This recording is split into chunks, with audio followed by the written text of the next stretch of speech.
Welcome to the Bibbidi Bobbidi Basics podcast, a lifestyle podcast with a magical twist. I'm your host, Caitlin May, and I'm a self-proclaimed Disney adult and childless millennial who is obsessed with Harry Potter, Florida Sunshine, and all things basic. Here on the podcast, I chat weekly about everything Disney, Harry Potter, theme park news, and navigating my basic late 20s life.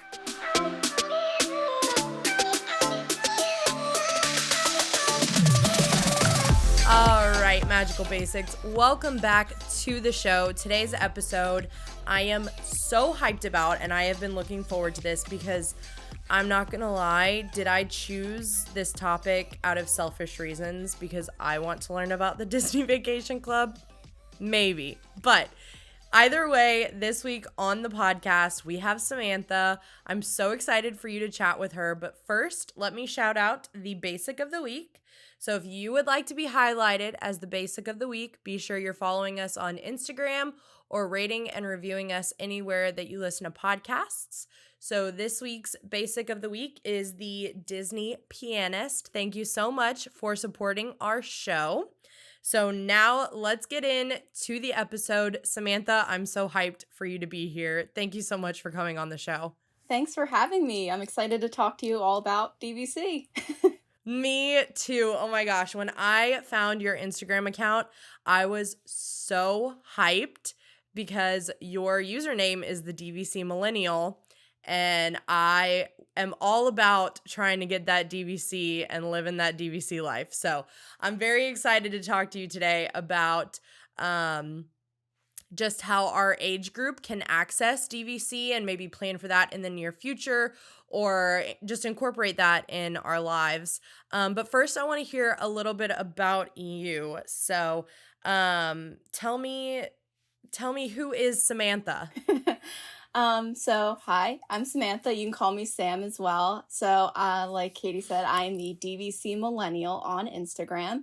And what I really aim to do with kind of my Disney platform is explain to people in our age group Disney Vacation Club in a really easy to digest way. That's not like an hour-long podcast or it's not an hour-long YouTube video. It's just very short reels that you can binge watch or go back to if you missed something.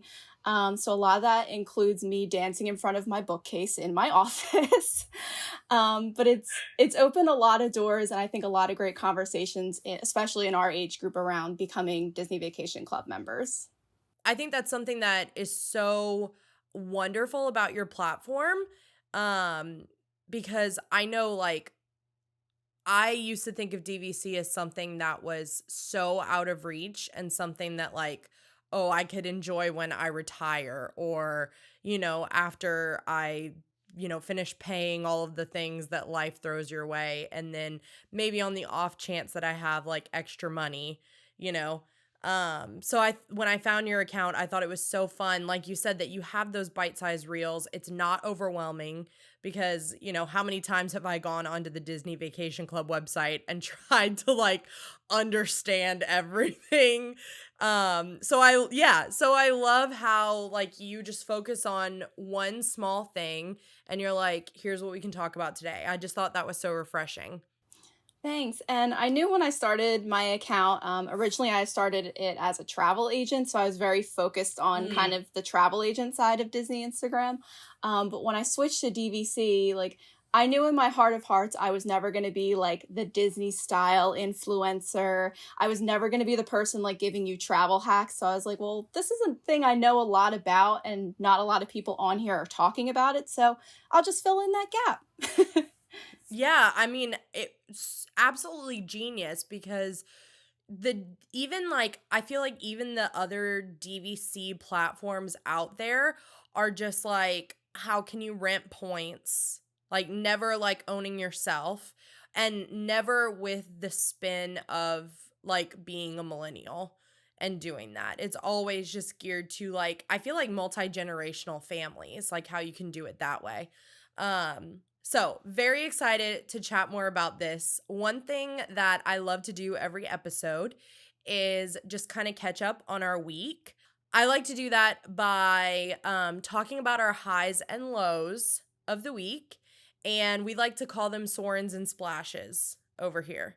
So would you like to start off with your Sorens and Splashes of this past week? Sure. So my Soarin' this week, I am in right of first refusal right now for an Old Key West add-on contract. I am very excited and very hopeful. That is so awesome. Oh my gosh. So hopefully I will hear in the next couple weeks if I can get that contract and add some more points on. And then my splash for the week. This was my first full week back to work after a solo weekend at Disney. So we all know that first week is just the worst, and all the little fires that popped up while you were gone just come up on Monday morning. So my Monday was a little crazy. That first week after your Disney trip is just brutal. Truly brutal. All right, I'm gonna be honest, I did not prep my Sorens and Splashes for this episode, so I'm gonna think of these on the fly. My splash would probably be that I'm insanely behind on housework.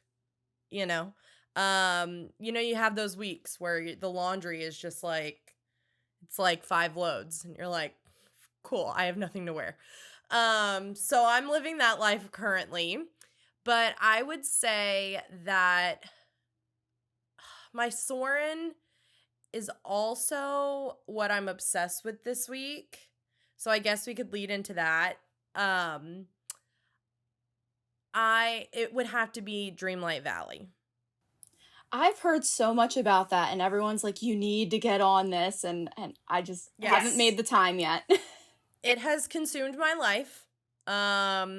So, I mean, it's Animal Crossing, but Disney. Like, how can you not love that, Yeah, so. my boyfriend sent me like a TikTok preview of it, and he's like, look, you can have a loungefly and ears. Like, this is your perfect game. Literally, me. Literally. When they like gift you a pair of ears right off the bat, and I was like, obviously, I was like, wow, this is the best game ever.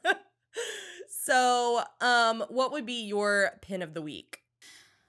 Let me think. So right now I'm super obsessed with new Loungeflies that are coming out because we just had D23. So a lot of those collections are coming up online. None of the listeners at home can see that I have half of my collection behind my head. So clearly I just need a couple more to just fill this wall. Oh, absolutely. And that just is such, what word am I looking for? That's such a reason for those of you who are listening on audio to tune into our YouTube channel, because then you can see the cute little Dumbo one is so adorable. But I personally have been drooling over the ears one that is right behind you. I just think that one is so cute. So that's what I call my neutral Loungefly. So I usually try to structure my outfits so that they match it, but sometimes there are just certain like ears and looks that don't go with any of the more specific ones. So that's my neutral bag. I love that. No, that one's like generic enough that like you can wear pretty much anything with it and it would be the right vibe. I get that. So, I would love to just chat a little bit more about you. Where do you live? What do you do for work? Yeah, so I am born and raised in southern New Jersey. I actually live about 15 minutes from Atlantic City, so right near the beach. By day, I am a social worker. Right now, I am working in a beach town a little bit from my house. So I am not by any means rolling in the dough as a social worker. So I guess we can talk a little bit later about how Disney Vacation Club can be so affordable, because like if me as a social worker can do it, like you can make it work. Yes, absolutely. I love that. I also would just love to know a little bit about your interests, favorite Disney film. So favorite Disney film goes between The Lion King and Pocahontas for me. Because when I was growing up, I think the first movie I ever saw in theaters was The Lion King. And we all know that opening sequence. And then when it like goes to black, like it's iconic. And then growing up, Pocahontas was a big influence on me because I think I didn't have any Disney princesses at the time who looked like me. I am not an indigenous person, but I still kind of identified with Pocahontas because like she was a princess of color. And that whole soundtrack, my parents will tell you, I had that CD just on repeat for probably 2 years. It was my favorite movie, and it still is. Yes, I loved that movie as a kid. She and Ariel were like tied for my top two. My mom would like tell me that I would run around and like play by myself in the backyard, and she knew by like the way I was like trying to swish my hair in the wind that I was playing Pocahontas. I think I loved her so much because she was a real person. So, like, every book report in school was a Pocahontas, like, biography book. Like, I loved her. So I love that you have such an affinity for her as well. So also for Miko as a kid, all I wanted was a pet raccoon. And I was devastated when my parents told me I could not have a pet raccoon. Same. My mom was like, they're gross. Like, they're gross animals. And I'm like, that seems like a lie to me. I don't know if that's true. And I see that you're not really into Harry Potter. I am not. I feel like I'm a bad Disney fan in a way because I feel like so many of us are into Harry Potter, and I gave it a good try. I saw all the movies. It was like my friend's thing growing up. It was just never mine. But I did take the quiz to figure out which house I'm in. So. Did you? Yes. So, which house is it? So I actually got kind of a split result. So I was like 33% Hufflepuff and then like 31% Ravenclaw. So I'm guessing the Hufflepuff is because I really value like teamwork and friendship, collaboration. But I'm also a big old nerd, so I'm guessing that was where the Ravenclaw came in. I love that. Jonathan and I are both Ravenclaws. But we're realizing doing this podcast that we are like subconsciously surrounding ourselves with Hufflepuffs. So welcome to the Hufflepuff family. And I want to talk about your high school obsessions because two of these are like my core obsessions.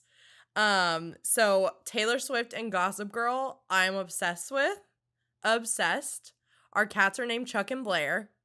Oh my gosh, really? Yes. Like, probably my favorite show on television. And then how can you not love T Swift? I mean, she writes about my life. Right? Right? You just feel so seen when you listen to her music. Amazing. And then did you row in high school? I did. So I rowed all 4 years of high school and 3 years of college. And growing up, I never really found a sport that I really enjoyed. I am not a coordinated kid. I can't catch or throw a ball. But right before high school, my parents are like, well, why don't you try rowing? Because they both did it. And they're like, maybe this will be the thing that you take to. And I was in love with it the first time I was in a boat. So it was a passion of mine pretty much all through college. I met lifelong friends through it and got in amazing shape. So if you're looking for a low-impact sport, that is it. I can only imagine. I think rowing is such a fun sport. Probably because I never like grew up around it. Like it wasn't something, so when I realized that this was like really like almost as like valued as football is in like other places of the States, I was like, wow, that's so fun. Like I just think that that's such a fun sport. And I went to college in Boston, so like the two sports are like rowing and hockey if you're in college. So I got to meet a lot of great people through that, and rowing up there is kind of like a religion when you're in it. So it was a great experience to have. That's so fun. So in high school, I guess it would be safe to say that you were Team Jacob. Yes, heavily Team Jacob. Yeah, because your high school celebrity crush is Taylor Lautner. Yeah. We would have been friends, but we would have had to agree to disagree because I was and still forever am Team Edward. Okay. He's just the love of my life. I'm sorry. We can get past this. It's okay. But, you know, think of how cute it would have been for, like, us to buy each other, you know, like, you would get me the Team Edward pillowcase, and, like, I would have gotten you the Jacob one. Like, I would have fully supported your love because that was one less person that I would have had to compete with for Robert Pattinson. And can I tell you, I was absolutely devastated when Taylor Lautner and Taylor Swift did not work out. It was crushed me because they were in oh god, what was it, Valentine's Day together? Yes. And they were so cute, and it would have been like the Taylor and Taylor. I was obsessed, and then when they broke up, it was devastating. Truly an iconic pair. Did you see the TikTok of Taylor Lautner's fiance? Yes. That has to be my favorite TikTok of all time. If you don't know what we're talking about, it's the trend where it's like show your like celebrity crush in high school and then show the person that you ended up with. And it's supposed to be funny. Like either one, it's super cute and like they're like similar build and body type to who you had a crush on. Or my personal favorite when it's super funny because it's like way like totally different. It's not even close to what your high school crush was. And so I'm watching this and it starts flashing pictures of Robert Pattinson and I'm like, okay, relatable. And then next thing you know, it shows her fiance and it's Taylor Lautner. And I had no idea that the TikToker was, like, I didn't know who she was. I didn't follow, like, who he was getting married to or anything like that. So I died when I saw that TikTok. I thought it was iconic. All right, so I want to talk about your hottest take because I 1000% agree. So what is your hottest take? Okay, I don't understand at all the love for Figment. I can't get there.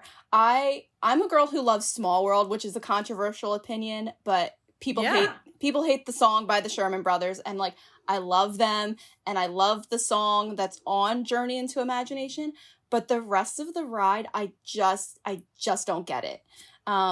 Also, that line last year at Festival of the Arts for the popcorn buckets that was like 8, 9, 10 hours long. That's insane to me that people were waiting that long for a Figment popcorn bucket. I don't get it. I was there that day. Oh, jeez. Not waiting in line at all. Because, okay, I feel like for Figment, I'm kind of like I'm kind of the exception because I feel like a lot of people would think that Figment is not someone, it's like one of those topics that you don't have a middle ground. You know, like you either like are obsessed with him or you hate him. But to me, I'm like, okay, like he's a cute purple dragon. Like he's got potential. Is he annoying? Yes. Is his ride severely dated and needs a huge facelift? Absolutely yes. Like I don't mind riding it, but I'm not gonna like choose to ride it. You know what I'm saying? Like I feel like I live in the middle. I did not get the popcorn bucket. Like why are we, one, I don't understand how people are obsessed with him like that to wait in that long of a line for the popcorn bucket. Two, the popcorn bucket itself wasn't even that cute. No, and it couldn't fit a ton in it, so it's like kind of useless. Exactly. Like he looked kind of creepy. Like I feel like for as cute as he is, the popcorn bucket should have been a lot cuter. I don't know. His eyes were very unsettling to me. And also the thing is, I get people liking the character because, like you said, he is super adorable. He's a great mascot to have for like the Epcot festivals because it's like that retro Epcot that like we grew up with.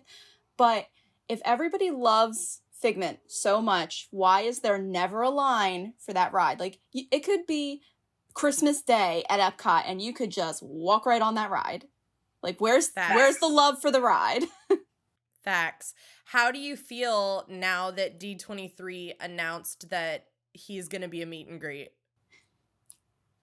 I will be interested to see if the enthusiasm that was there for the popcorn bucket is there for the meet and greet. And I know they used to do like the meet and greet with the Dreamfinder and he would have like the little figment on him. I'm just interested to see what like a full grown figment's going to be, because I don't know if that's going to be cute or creepy, and it could kind of go either way. Yes, I absolutely agree with that. Like, when I saw the announcement, I was like, am I gonna wait in line for that? I don't know. But he's cute on, like, the shirts and the cups. Like, the merch. I'm like, oh, cute. A Figment merch. But, like, my sister hates him. Like anything she sees, she's like, ew, I do not understand the Figment hype. So I definitely do not feel like that intensely, but I did not wait 10 hours in line for a popcorn bucket. So that should also tell you where I'm at.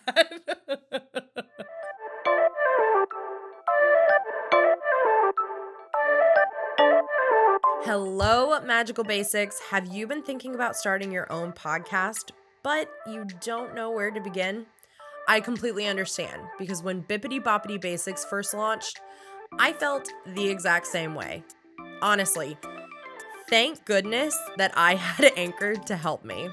So, if you've never heard of Anchor, it is the easiest way to make a podcast. I know what you're thinking. Katie, is it really that easy? Oh, it is. So let me tell you how. First, it's completely free. We love that. There are creation tools that allow you to record and edit your podcast right from your phone or computer. And then Anchor will distribute your podcast for you, so it can be heard on Spotify, Apple Podcasts, and so many more platforms. You can even make money from your podcast with no minimum listenership. It's literally everything you need to make a podcast all in one place. So download the free Anchor app or go to anchor.fm to get started. Thank you so much to Anchor for sponsoring this portion of today's episode.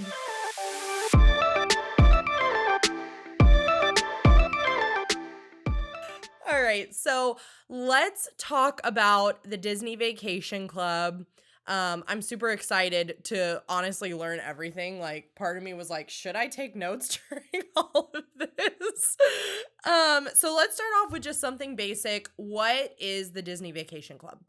So Disney Vacation Club is Disney's version of a timeshare program, but it's a little different from timeshares that I think people might be familiar with. So instead of having a fixed week at a certain resort or a certain house, like I know a lot of people near me have beach timeshares where like you get the 4th of July week at this house in Ocean City and like that's your vacation.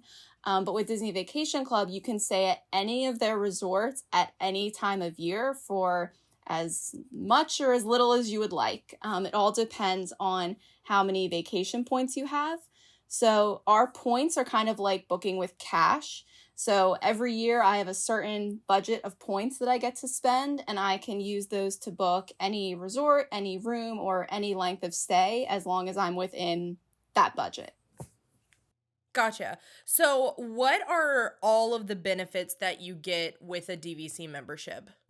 So when you're talking about benefits, there is kind of a split you have to talk about, because there are benefits that are only for members who bought through Disney. So those are your direct members. And then if you do resale, there's certain restrictions that go with that as well. But if you're a direct member, you can access the member lounge at Epcot, which is in the Imagination Pavilion. So you get off Figment, you can go right up. You also get access to Top of the World Lounge, which is at Bay Lake Tower. So you get a great view of the Magic Kingdom fireworks, kind of the same as California Grill's view.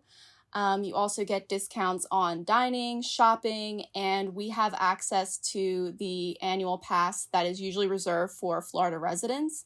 So it used to be the Gold Pass, now it's the Sorcerer Pass. So for about $800, I can get an annual pass and be covered for all my trips for that year instead of paying the out of state, which I believe is up to like $1,500 right now. Mm-hmm. And then if you're a resale member, if you bought resale before 2016, you get all the direct benefits because they're considered grandfathered in. But if you bought after that, there are a couple restrictions that go along with it, such as you can't use your points to book at Riviera or any new Disney Vacation Club property. They added that in when they built Riviera, and it was real controversial for a while.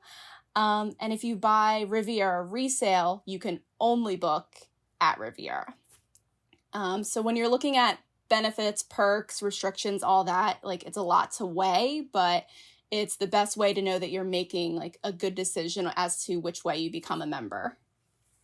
Yeah, for sure. And I know that my mom looked into getting DVC, and we could choose, I'm going to butcher like all of the terms, but basically you could choose like like you mentioned Riviera.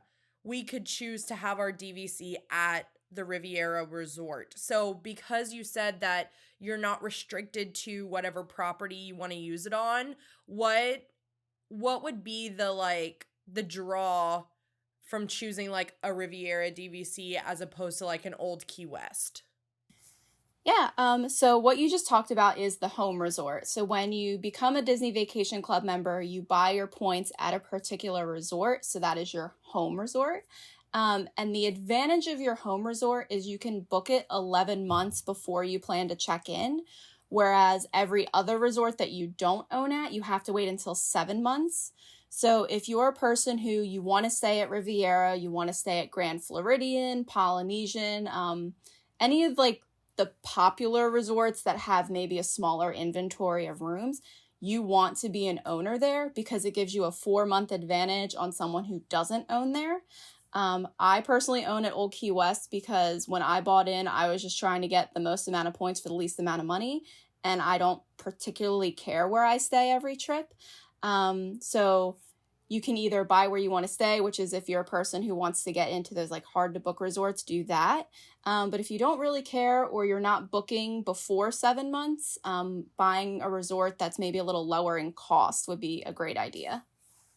I love that.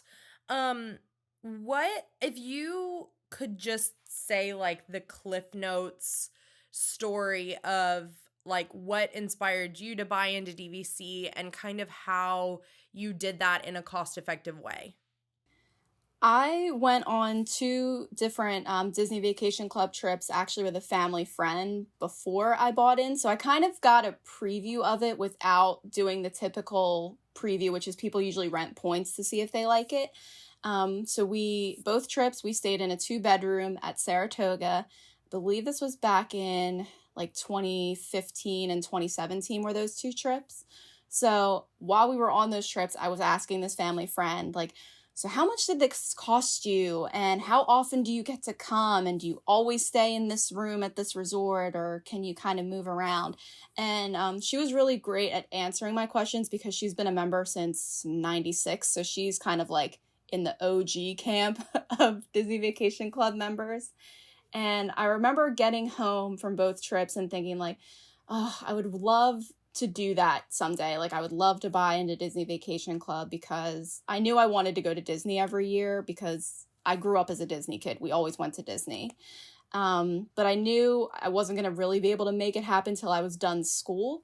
So once I finished grad school and I started working at a nonprofit, I gave myself the goal of saving $10,000 in like a year span. And working at a small nonprofit, I made like no money. So it was a real lofty goal I set for myself. And once I did it, I was like, okay, well, I want to put a good chunk of this towards buying a house one day and, have that set aside for a down payment for a home. But then I wanted to use some of the money to kind of treat myself, like get something I wouldn't normally spend like a lot of money on. And I decided to do a down payment for a Disney Vacation Club contract. So I bought that on Valentine's Day in 2018. So it was just before my 26th birthday. And it was the happiest I ever was to give away thousands of dollars at one time. I was like, take it all. Take my money. So my down payment was, I did 20% because I didn't want to finance as much and because I did have the cash set aside to do that. So my down payment was about $3,500. I bought 150 points at Old Key West, which at the time was selling for $155 a point. I financed the rest of it, and my vacation guy was really good about keeping me in budget because that was my biggest concern, because I still wanted to save for a home. I still had other expenses like my car and student loans and things like that. So I said to him, this is the number I'm comfortable with spending every month on financing and dues. Like, you have to make this work for me.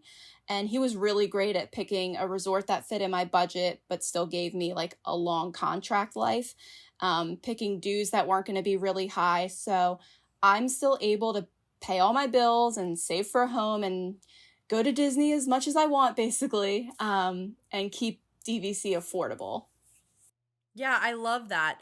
Talk a little bit about like points versus like how many nights that would be at resorts. And then I know that Disney also has properties around the states for sure. So maybe talk a little bit about like using your points at those properties as well, not just like coming to Disney World, maybe to other Disney parks. I know like my dream is Alani. I just want to go there so bad. But I know that there's not a Cape Cod, a Hilton Head property, right? Yeah. So there's the resorts that are at Walt Disney World, which is where the bulk of my time is spent. But Disney Vacation Club also has the villas at Grand Californian. So if you're looking to go out to Disneyland, you can use your points there. In a couple years, we'll have the Disneyland Hotel Tower, which they tell us is going to be mostly studios. So if you're looking for smaller rooms, that's going to be a great option out there. There's also Hilton Head in South Carolina, Vero Beach in Florida, which is about a 90-minute drive from Walt Disney World. So some members use that as kind of their rest and relaxation after their Disney World vacation, or they use it to kind of like get psyched up for Disney before. And then there's also Alani, like you talked about, which is also my dream place to go. It is just the most gorgeous resort, and everyone that goes there comes back and they're like, this was the best Disney vacation I ever took, because it's authentically Hawaii, but you get the Disney service. So it kind of is the best of both worlds over there. And it's so hard to get there from the East Coast, but one day I will make the trip. I believe in you. One day I will as well. We're going to manifest that. So you mentioned your points. Let's dissect that, because I feel like that's like kind of where I get confused. Okay. So I own currently 175 points at Old Key West. So every year I get 175 points to do with as I please. Typically that gets me 3 to 4 long weekend trips. So like a Thursday to a Sunday, or sometimes a Thursday to a Monday, depending on when I go. Usually in a studio. The last year I have really kind of broken past that and stayed in 2 bedrooms. I stayed in a 1-bedroom recently. And just a warning, if you're thinking you're going to buy in just to stay in studios, do not book the bigger rooms, because you will be spoiled and you will never want to go back to the studio. So just a word of caution, it's going to happen that you're going to want more points. So I have also been very guilty of borrowing points. So what we can do is we can bank and we can borrow. So if you want to book a reservation that's going to cost more than the amount of points you get in a year, you can borrow points from the next year. And what you can also do, which I know a few people who can do this, and I'm not one of them, if you have points left over that you haven't used this year, you can bank them into the next year, so that maybe next year you take a longer vacation or you book a bigger room because now you have more points in that year. Got you. So, can you use DVC on Disney cruises? You can. I typically advise people not to because Disney Vacation Club's point charts for cruises, you're basically paying, well, for me, it would be like 2 years worth of points for one person, and then the rest would be paid out in cash. So what I typically recommend people do if they're a member who's looking to take a cruise is rent your points out through a company like DVC rental store, and then take that cash and use that to book the cruise because you'll actually get a lot more for your money that way. Right now, I believe if you exchange through Disney Vacation Club, they value your points at like $8 a point. But if you go through DVC rental store, you can make up to $18 a point. So it's a really big difference in how much money you'll get from the transaction. Yeah, absolutely. That's a huge difference. And that's the perfect segue because I did want to touch a little bit on the possibility of renting. Would you recommend doing that like as a test run for DVC, or do you rent points even though you're an owner as well? Kind of tell us a little bit about that. Yeah, so if you're looking to try Disney Vacation Club kind of before you make the big plunge of like actually buying your contract, try renting out points. Right now, DVC Rental Store has confirmed reservations. So those are rooms that have already been booked by members, and for whatever reason they can't use the room. So you can basically take their vacation. You can also put in a request if you want certain dates at a certain resort. You put in a request through them. They find a member who can book the vacation for you, and you do it that way. So it's a great way to try out maybe the different resorts, the different room types, and kind of see if DVC works for you more than maybe booking like the traditional Disney hotel room. And it's also a great way to save money if you're trying to book a deluxe resort, because I've seen rooms at Old Key West on DVC Rental Store for like $250 a night, whereas if you booked it through Disney, you're talking upwards of like $400. So if you want to ball on a budget, it's a great way to do that because you're not paying the full Disney rack rate for anything, but you're getting the exact same room. As an owner myself, I just did my first rental because I don't feel I have enough points for how I currently like to travel. That was not the case 4 years ago when I bought in. I was like, I won't need any more than this. I do. So I rented points at Grand Californian because it's also really difficult to get into that resort if you don't own there, because I think they have like 55 rooms to book, which it's a lot of people fighting for those 55 rooms. So I rented points at Grand Californian for next spring. So I will be going to Disneyland and staying at Grand Cal for half the price of booking through Disney. Yeah, that's wild. Would you recommend, like, let's say there's a family who's wanting to go to Disney quite often.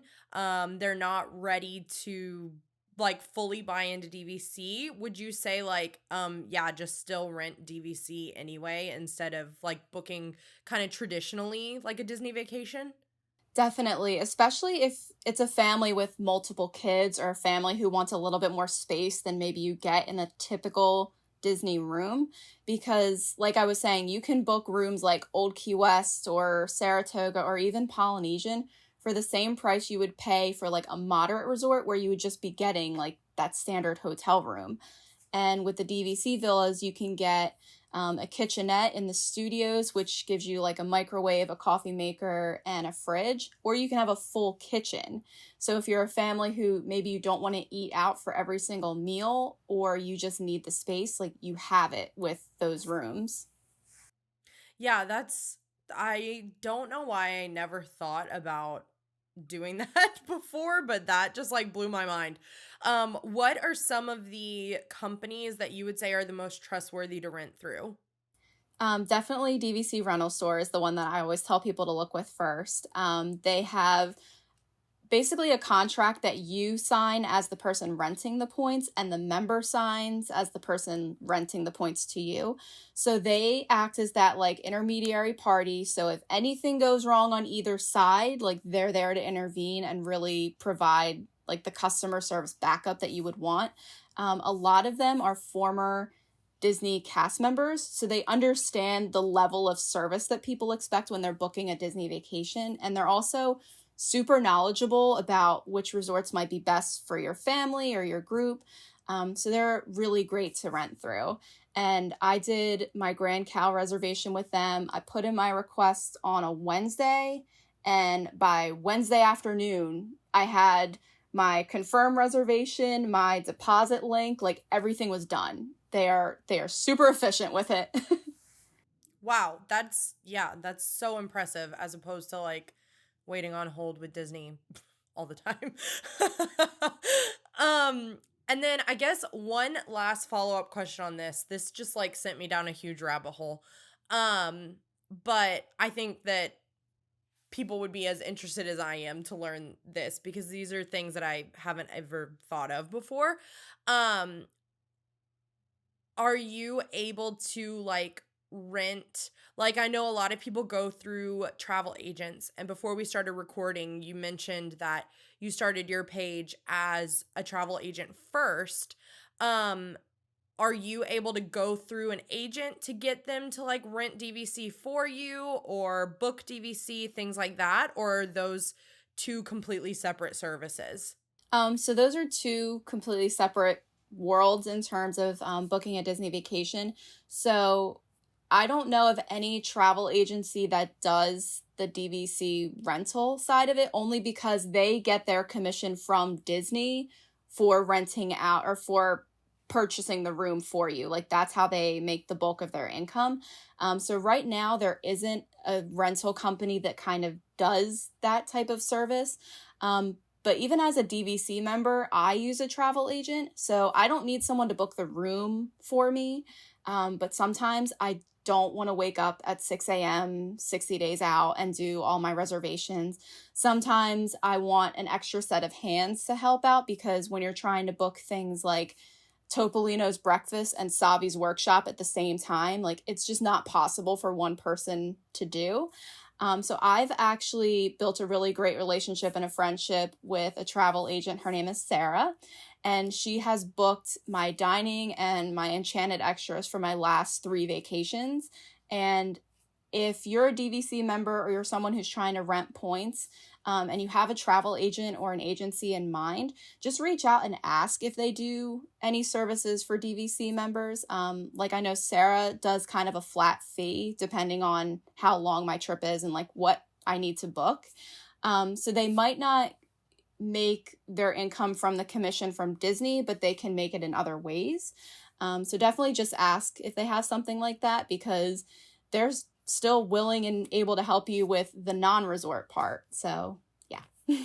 Yeah, I love that. We are big fans of Disney travel agents around here.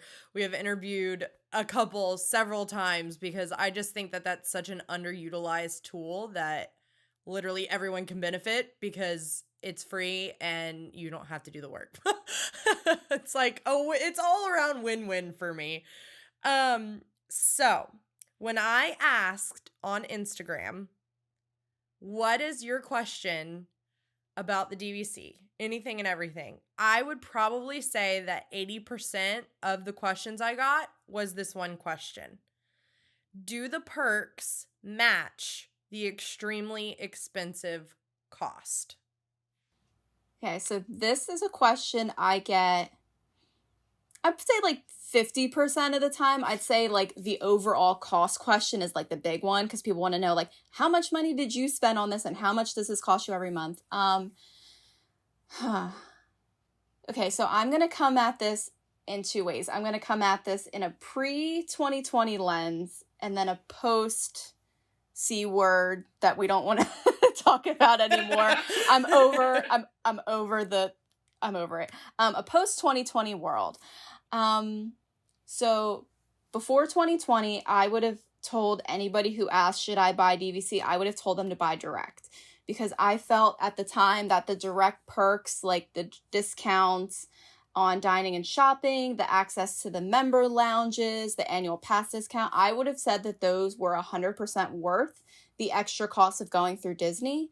And also going through Disney, you get your contract a lot quicker because you're getting it right from the source.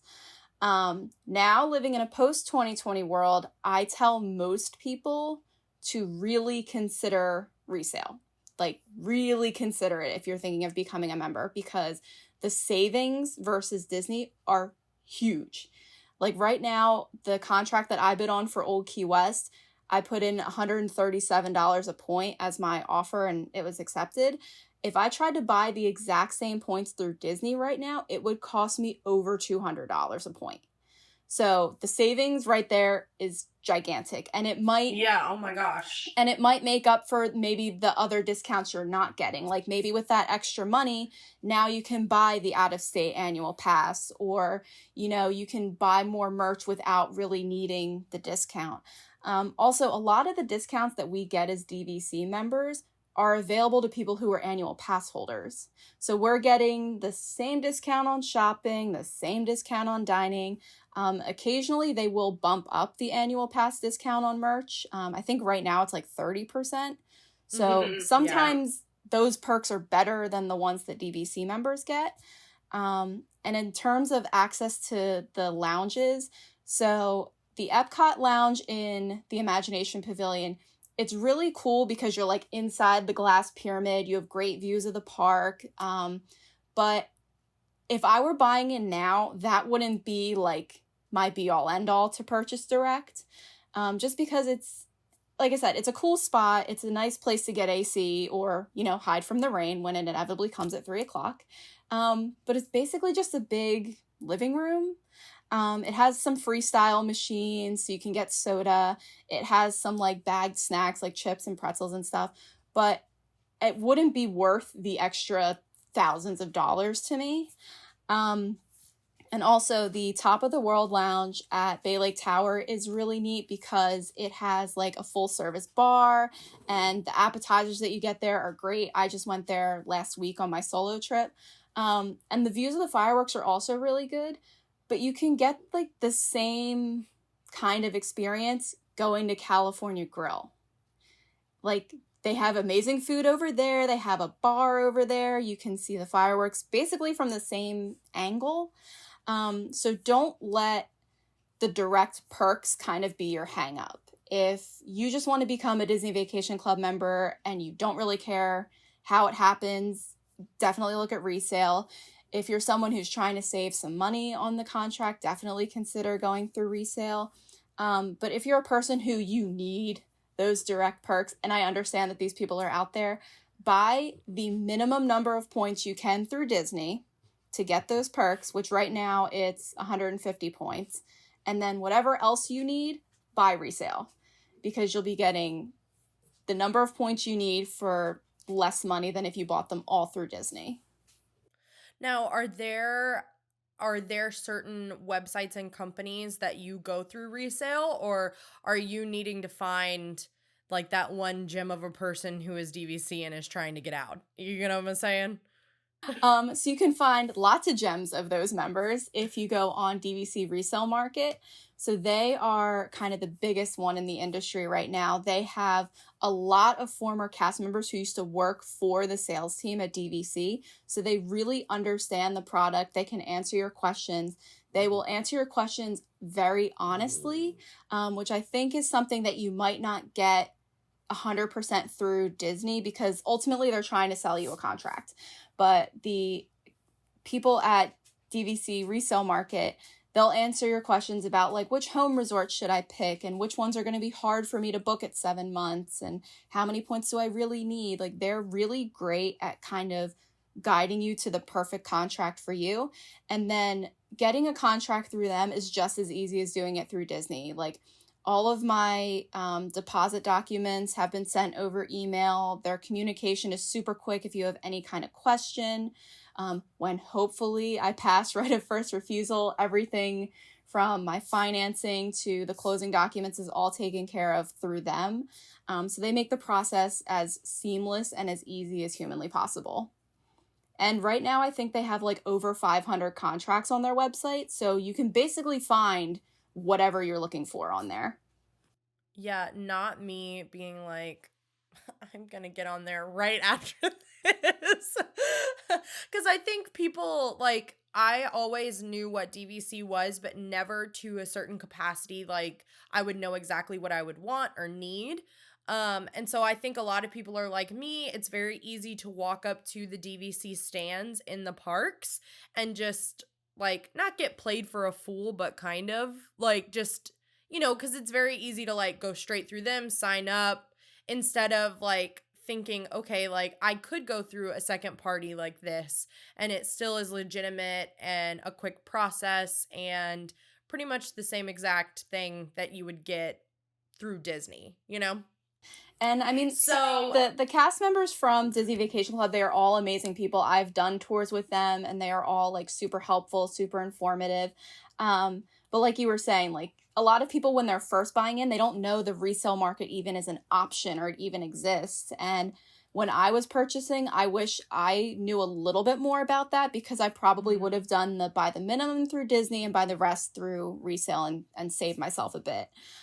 So that's why a lot of my content is also saying like, okay, here's your two options and here's what goes with each of them, so that people are making a more informed decision when they buy in.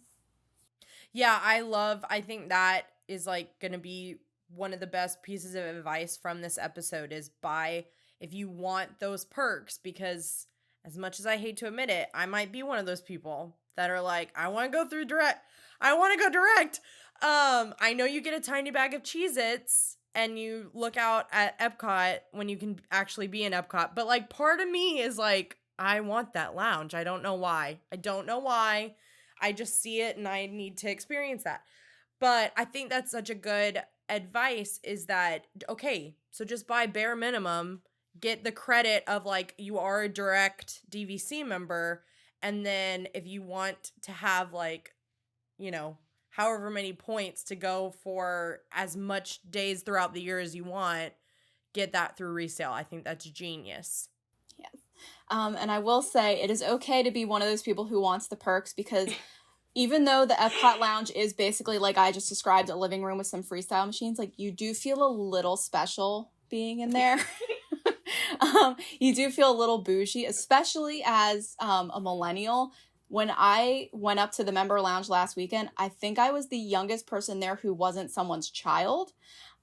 So you feel, especially as a millennial, like a little special because like you're a young person doing this thing on your own. And pretty much every other owner in there is like a parent or someone of an older generation. And you're like, well, I get to enjoy this now. Right. Right. I love that. And I think that's such a good segue too, because I want to speak on like, what are your best tips to own DVC points, but like from a millennial standpoint, like without having to like wait for retirement to buy into DVC and starting to reap those benefits? So what I did before I purchased in was I did my favorite thing. I sat down and made a spreadsheet. And I tried to figure out how much I was comfortable spending on something like Disney Vacation Club, because I knew what my other bills were. Like I knew what my car loan was, I knew what my student loans were, and I kind of had an idea of how much things like gas and groceries and all that stuff would cost. So once I figured out how much money I had left over, I was like, okay, I can take a portion of this and use it for Disney Vacation Club, and then the rest will go right into savings for the house. So it's not everyone's favorite thing to do, and I understand that, but like sit down and have the honest conversation with yourself of what your expenses are and can you make this work for you? And for a lot of people, they can. It's not something you have to be wealthy to buy into or something that you have to wait until, you know, you reach a certain age and you've done all the other things like get married, have kids, buy a house, all that stuff. I actually feel really great that I did it before I did all those things, because right now as an unmarried, childless millennial, I don't have those other people like relying on me financially. So I can purchase this and pay it off before those things happen. So I've basically paid for my vacations for, you know, my future family before they even exist. And I can also have fun now going with friends and my boyfriend and family. So it definitely is possible before you reach kind of all those other milestones. And for a lot of people, it might just be easier to do it. I also want to encourage people to look into financing because I don't know a lot of people our age who just have like 25 grand to just spend on whatever. I am definitely not one of those people. So look into financing because for you, it might just make sense. If Disney Vacation Club is a dream of yours, but you don't have those thousands of dollars just lying around, you can work out a finance plan that works for your budget. Like right now, I pay $250 a month for my Disney Vacation Club points. And throughout the year, I know I book rooms that cost way more than that. So for me, it made financial sense. For a lot of people, it might as well. So don't let anybody tell you like, oh, if you have to finance it, you can't do it. Like, just do what's best for you. And if you can swing the financing, do it. I love that. Last DVC question. What would you say are the best ways to use your points to get the most out of your money? So I am notoriously a borrower. So I'm not really the person who's going to be like, I stretch my points this way every year because like I said, I have 175 and I don't feel like it's enough for how I like to travel now. But what I always do every year is I sit down and figure out, again, with like a lovely spreadsheet, what vacations I think I want to take and how many points I'm going to need to make that happen. So every year I get 175 points, and I usually know like 2 years out what hotel I want to stay at, what room I want to stay at, and when I want to go. So I'm able to calculate how many points I need for each trip. So that I know if I have to borrow some points, like if I want to stay in a 2-bedroom this year, might not be able to do that week-long studio trip next year. So how can I kind of wiggle the points around to make that work? And like I said, I bought in thinking like I will never need anything other than a studio, but sometimes having that 1 bedroom with the full kitchen and the living room and the washer and dryer, like it's a nice perk. So I know if I want to make that happen, like I'm going to have to scrimp somewhere else to make it happen. Yeah, I feel like if I would have taken the same path, I would have felt the same way. But I also think that's like just part of getting older too, because now I'm like, okay, I might need the 1 bedroom. Like, I don't know if I can swing a studio. But last question that just popped into my head, who do you think is like the ideal DVC like target audience? Like if you could tell like a listener, okay, if you're thinking about DVC, like this would be the ideal Disney customer who would get honestly the most bang out of being a DVC member. Yeah. So I'll tell you, traditionally, DVC marketing is for people who already have kids, they're already married, or they're like the multi-generational group, like the grandparents who are buying it to take their grandkids. And like those people are all wonderful. But I think DVC is really ignoring the millennial and the Gen X population here because we have a big percentage of Disney adults and we love going to Disney like multiple times a year. So if you're one of those people, this might be a good investment for you. If you're someone who goes to Disney at least once every other year and you stay on Disney property, it might be a good way to kind of save on your resort a little bit.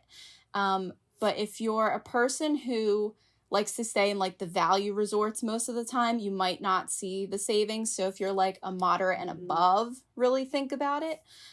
Because you might, if you're staying at Pop Century all the time, you might just never be able to rationalize the cost difference. Because like annual dues might be a thing that kind of offsets that.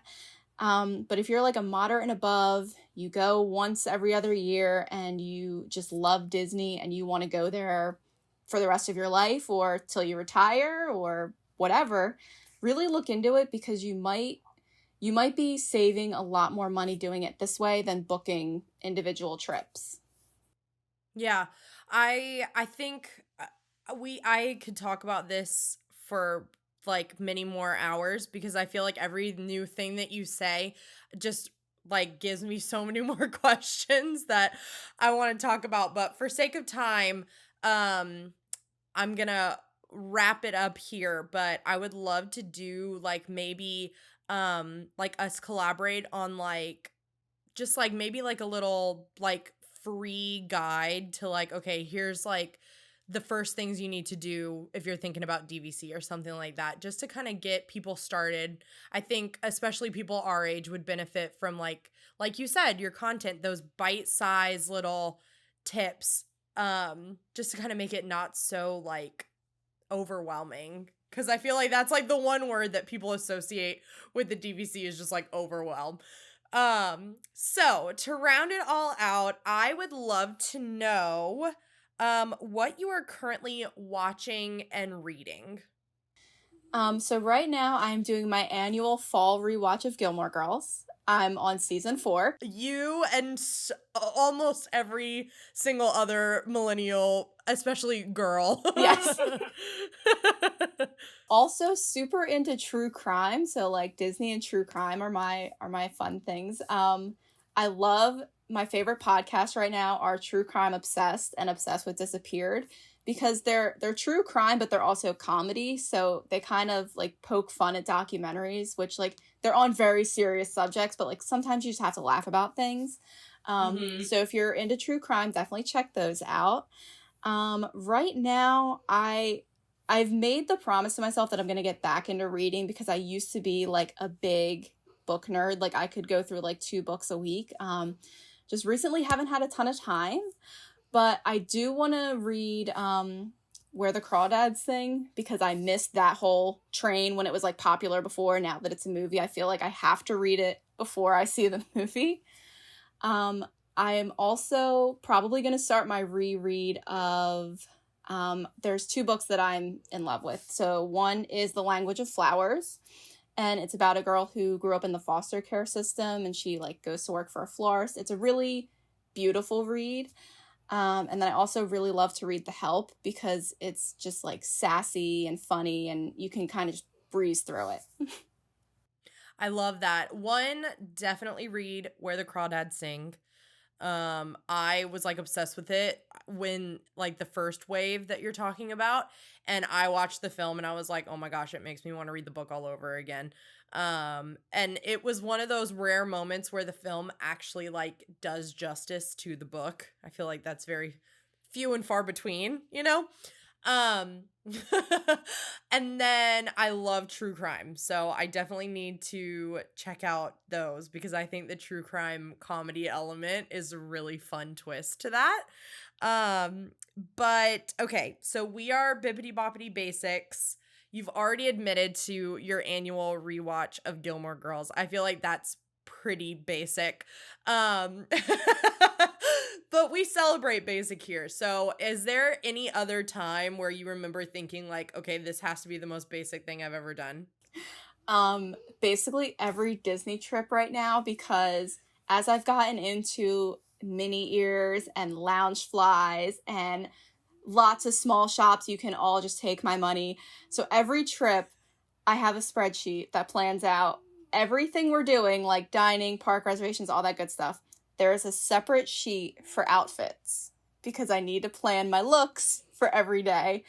And it all looks great on paper. When you're trying to cram it in the suitcase and be under 40 pounds, that's when you feel your most basic because you're trying to cram all these looks for like 3 days into a bag. And like, do I need 6 outfit changes in a weekend? No, but you know, for content and because I want to feel cool in like each park, like I'll do it. Yeah, I mean, at the same time, though, I feel like you can justify that because you do, like, all of your content revolves around the parks and you don't live there. So it's not like me who can, like, drive, 5 minutes to spend 2 hours to only go to Disney. Like, I feel like so many people think that I'm at Disney, like, riding rides and having true park days all the time, when in reality, I'm there to like fill my popcorn bucket and get like 5 outfits, you know, in photographs and videos, and then I go home and like change in my sweatpants and watch TV. So I totally understand that, but at the same time, it is a superpower if you can successfully squeeze in that many outfits to fly here, because I don't think I could. It's real difficult sometimes, especially when you're coming in like the winter, because you kind of have to pack for everything. So most of like my heavy stuff, like my leggings and whatever, will go in my backpack that's going on the plane, because then it doesn't add weight to the suitcase. Also, my other super basic trait is if there is a mimosa or a mimosa flight, I will not turn it down. I just ate at Steakhouse 71 for breakfast, and they have bottomless mimosas for $19, and I took full advantage of that. Did you thrive at Shimmering Sips? Yes, as soon as they opened, I was there, and I'm going back again in November, so I will be there right at 11, as soon as they open. So if you're going in November too and you want to meet up with Samantha because you like her content, just stalk the Shimmering Sips booth is what I'm hearing, and you will be successful in meeting her. So Samantha, thank you so much for coming on the show. Let the listeners know where they can follow you and connect with your content, because if you loved this episode, I swear to you, you will love everything that Sam posts, because it's been so helpful for me just as someone who is like so overwhelmed by DVC as a concept, but like wants to buy into it and like take advantage of it. So where can they find your content and connect with you? So you can find me as DVC Millennial on Instagram, TikTok, and Pinterest. I also have a newsletter, which you can find through the link in my Instagram. So if you're someone who's really looking into DVC, or you want a little bit more information on all the resorts, you actually get a guide to all the resorts when you sign up for the newsletter. And then each month I either feature like a DVC 101 guide or a resort guide that goes really in depth to each one. I love that. I will be signing up for all of those resources after we finish recording this. But thank you so much for coming on, Samantha. I had a blast this episode and honestly learned so much. So thank you for spending time with us. Thank you for having me. This was so much fun. And also, I will talk about this into the night. So if you need me to come back, I will. Parts 2, 3, 4, 5. Maybe some YouTube videos on our channel. I see it in our future. I love that.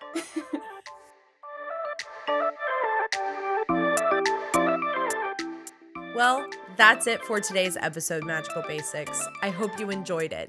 Be sure to give us a follow and let us know what you thought of it. All of our links are in the show notes and description box down below. If you liked today's episode, please give us a rate and review. And don't forget to include your Instagram handle to be featured as our basic of the week.